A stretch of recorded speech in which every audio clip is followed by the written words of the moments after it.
In the adaptation of John Campbell's 1938 novella, Who Goes There?, director John Carpenter creates a masterful sequence that outlines our tendency to become afraid in the absence of important information. This movie evokes a chronic disorientation harnessed by obfuscating visual and auditory information. In 1982's The Thing, Carpenter takes the feeling of uncertainty a step further by abandoning traditional horror tropes.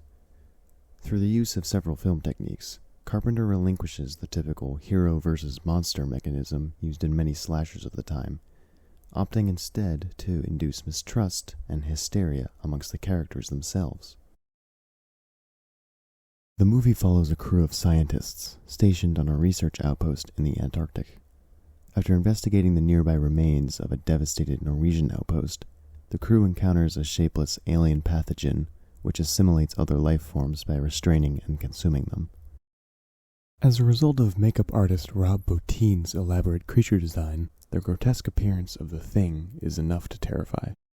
However, what sets the Thing apart from a traditional slasher villain and places it firmly in the realm of Lovecraftian cosmic horror is its ability to perfectly imitate the appearance and behavior of its victims.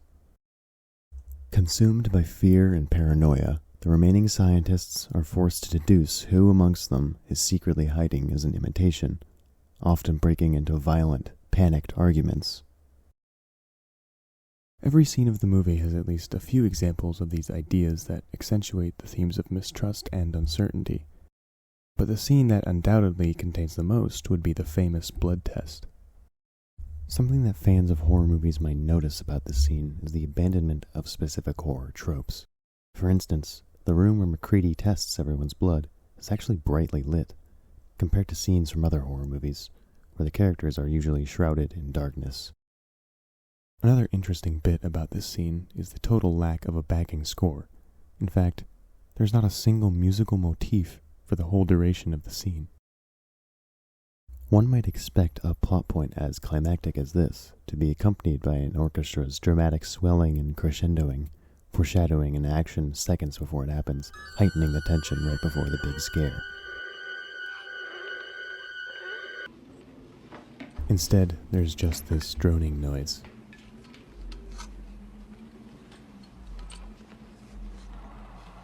Leaving our audience without a clue as to what could happen next. The ambient sounds of the ventilation in the background are unchanging enough to be unnoticeable, but just loud enough to manifest the foreboding presence of the Thing to the audience. Carpenter's intentional discarding of such conventional horror techniques gives his film its unique quality, but more importantly, pads the themes of uncertainty by subverting expectations.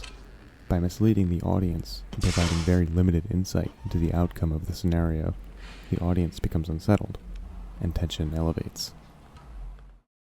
Clever camera work also creates uncertainty in this scene, and particularly emphasizes the tension growing between the crew.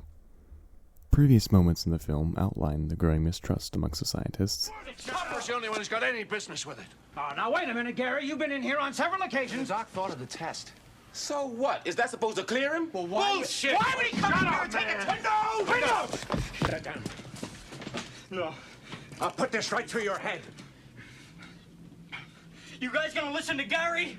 You gonna let him give the orders? I mean, he could be one of those things. Windows. MacReady even says it himself. Nobody trusts anybody now. We're all very tired. During the blood test, the camera typically only shows one or two of the men in frame at a time, creating some metaphorical distance between the characters as their mistrust and uncertainty grows bigger. This method of framing is similar to the classic Mexican standoff of old westerns. The camera also captures a unique interaction between Clark and MacReady that injects the scene with even more uncertainty. Here, Clark comes off as cooperative and friendly towards MacReady, which is a refreshing moment after the constant yelling and arguing. No, wait a minute. Let's do what Max says. I mean, he wasted Norris pretty quick, didn't he? That's close enough, Clark. Our relief is extinguished with a hip-level shot revealing Clark's attempt to deceive MacReady. This particular camera angle is a good way to hint at an upcoming action in a scene, particularly an attack or imposing threat. This particular use of the hip-level shot serves as a sinister contrast to the implied friendliness Clark uses to deceive Mac. Clark's death doesn't fully release the tension it builds up.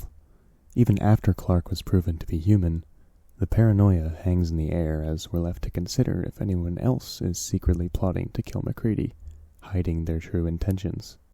Even those who are human can't be trusted.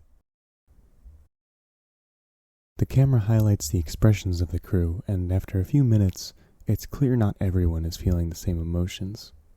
We see fear, confusion, doubt, curiosity, resentment, all differing enough to create a lack of clear direction or definitive emotional tone in the scene. Nothing indicates a defined emotional consensus, just more uncertainty. In the end, The Thing is not a monster movie. It's a psychological exploration of how fear thrives in the unknown. Through deliberate camera work, strategic silence, and fractured framing, the film reflects a truth deeply embedded in human psychology. We fear most what we cannot see, cannot name, and cannot trust.